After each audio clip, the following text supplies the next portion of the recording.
여러분, 오늘 1월 29일 목요일 오전 정부가 부동산 시장의 안정을 위해 아주 굵직한 카드를 꺼내들었습니다. 바로 수도권 도심 유휴부지 활용 주택 공급 대책입니다. 총 59,700호를 공급하겠다는 계획입니다. 가장 눈에 띄는 핵심 입지는 두 곳입니다. 첫째, 용산 국제업무지구 인근 1만 3,501호. 서울의 심장부이자 마지막 금사라기 땅입니다. 국제업무지구의 주거 비율을 대폭 높여 1만 호를 넣고 남영역 인근 캠프킴 2,500호, 서빙고역 압수성구 150호 등으로 구성됩니다. 향후 여의도와 연계된 거대한 국제업무지구의 배후 주거지로서 입지 가치로는 강남을 넘어설 수도 있는 대한민국 최고의 자리입니다. 둘째, 과천 9,800호. 이미 경기도의 강남으로 불릴 만큼 입지가 탄탄한 곳입니다. 4호선 경마공원역 바로 앞 레츠런파크 주차장 부지와 인근 국군방첩 사령부 부지를 합쳐 개발합니다. 양재 시민이 숲과 붙어있어 사실상 강남 생활권이나 다름없습니다. 전체 46곳 사업지에서 59,700호가 공급되며 사업 속도를 높이기 위해 LH가 직접 시행을 마칩니다. 내일 1월 30일부터 민간 사업자 모집을 시작한다고 하니 정부의 의지는 매우 강력해 보입니다. 특히 이번 공급 물량의 상당수를 청년과 신혼부부에게 최우선 배정하겠다고 밝혀 2030 세대의 주거 불안을 잠재우겠다는 목표를 명확히 했습니다. 자, 여기까지는 정부의 보도자료 내용입니다. 그렇다면 현장에 있는 저 이 소장은 이 대책을 어떻게 평가할까요? 방향은 맞지만 속도가 관건이다. 솔직히 말씀드리면 용산과 과천이라는 입지는 흠잡을 데가 없습니다. 수요자들이 간절히 원하는 곳에 공급하겠다는 시그널은 시장 심리 안정에 긍정적일 수밖에 없습니다. 하지만 문제는 그래서 대체 언제 들어가서 살 수 있느냐? 입니다. 첫째, 물리적인 시간이 너무 오래 걸립니다.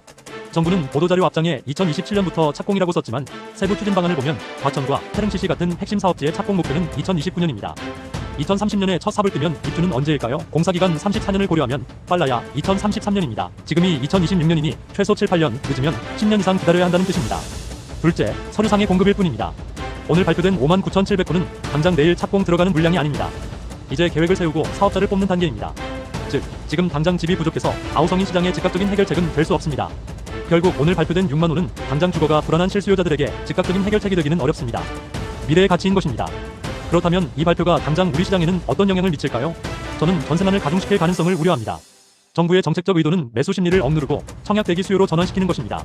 하지만 용산, 과천, 삼성동 같은 핵심 입지를 기다리려는 분들은 무주택 가격을 유지하기 위해 전세나 월세 시장에 머물 수밖에 없습니다. 가뜩이나 2026년에서 2027년까지 입주 물량 부족으로 전세가 상승이 예고된 상황에서 구매력을 갖춘 대기 수요까지 전세 시장에 가세하면 전세 가격 불안은 더욱 심화될 수 있습니다. 매매 시장을 안정시키려다 임대차 시장을 자극하는 결과가 될 수 있다는 점을 직시해야 합니다. 저 이 소장이 제안하는 현실적 대응 전략은 이렇습니다. 무주택자 가점이 만점이시라면 용산, 과천을 꼭 노려보세요. 경쟁률은 대한민국 역사상 상상을 초월할 것입니다. 갈아타기 매수 대기자, 지금의 급매물이 정답일 수 있습니다. 129 공급 대책은 미래의 약속일 뿐입니다. 현재 시장에 나와 있는 구축 아파트의 급매물이나 입주가 확정되어진 분양권을 검토하는 것이 어쩌면 훨씬 더 확실하고 안전한 선택일 수 있습니다. 용산과 과천의 미래 가치는 높습니다. 하지만 그 미래가 내 손에 들어오기까지는 험난한 과정이 남았습니다.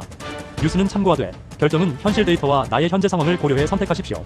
오늘 발표된 대책이 시장에 미칠 파장을 계속 예의주시하며 가장 빠르게 분석해드리겠습니다. 도움되셨다면 구독과 좋아요 부탁드립니다. 감사합니다.